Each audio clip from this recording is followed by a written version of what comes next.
जय श्री राम। आज हम सुनेंगे दूसरे मंगलवार की व्रत कथा। एक समय की बात है, एक ब्राह्मण दंपति के कोई संतान नहीं थी, जिस कारण वह बेहद दुखी थे। एक समय ब्राह्मण वन में हनुमान जी की पूजा के लिए गया। वहाँ उसने पूजा के साथ महावीर जी से एक पुत्र की कामना की। घर पर उसकी स्त्री उसका इंतजार कर रही थी कि आखिर ब्राह्मण गया कहाँ है। मंगलवार का वो भी स्त्री मंगलवार का व्रत करती थी और पुत्र की कामना करती थी। वह मंगलवार के दिन व्रत के अंत में हनुमान जी को भोग लगाकर ही भोजन करती थी।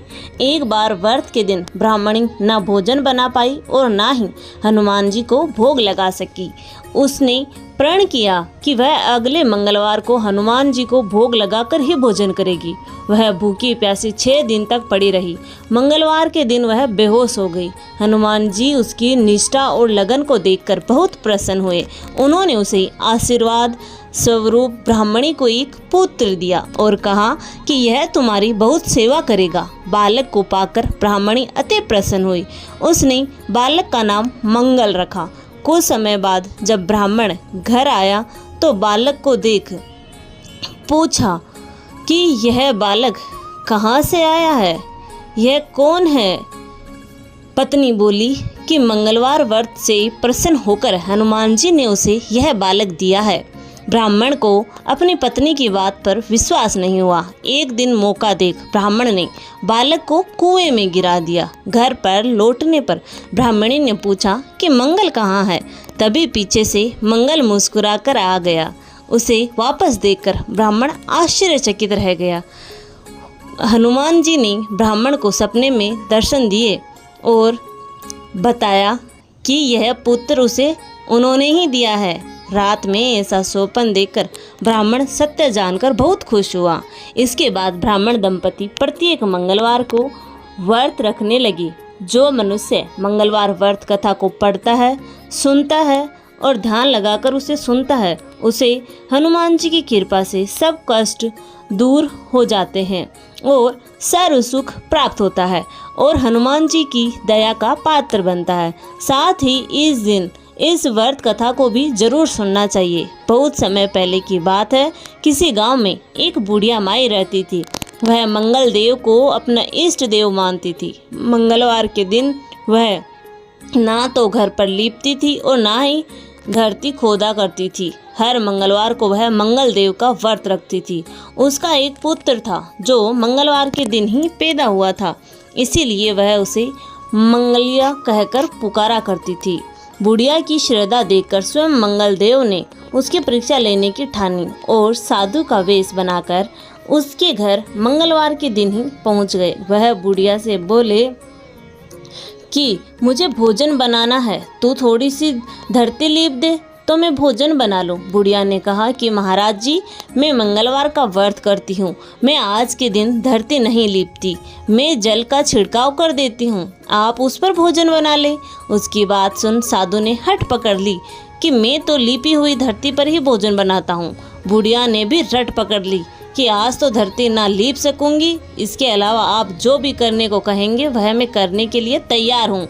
उसकी बात सुन साधु ने वचन लिया कि धरती लीपने के अलावा मैं जो कहूँगा वह करना पड़ेगा। बुढ़िया ने 3 बार वचन दे दिया कि हे साधु महाराज, आप जो कहेंगे वह मैं करने के लिए तैयार हूँ। तब साधु महाराज ने कहा कि अपने बेटे को बुला दे, मैं उसको ही बुलाकर सारा काम करवा लूँगा। वह अपने बेटे को बुलाकर साधु के पास भेज दिया।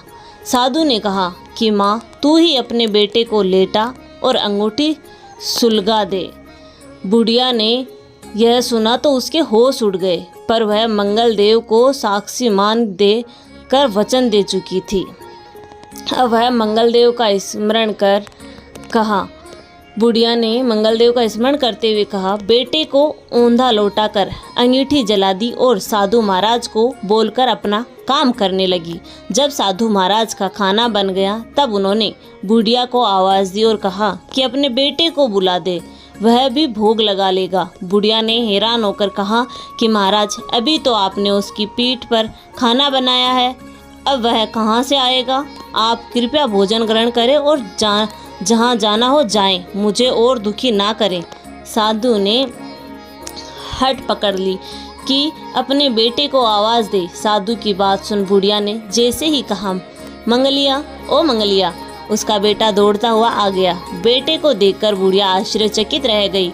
तब साधु महाराज ने कहा कि माँ, मैं तेरा व्रत सफल हो गया।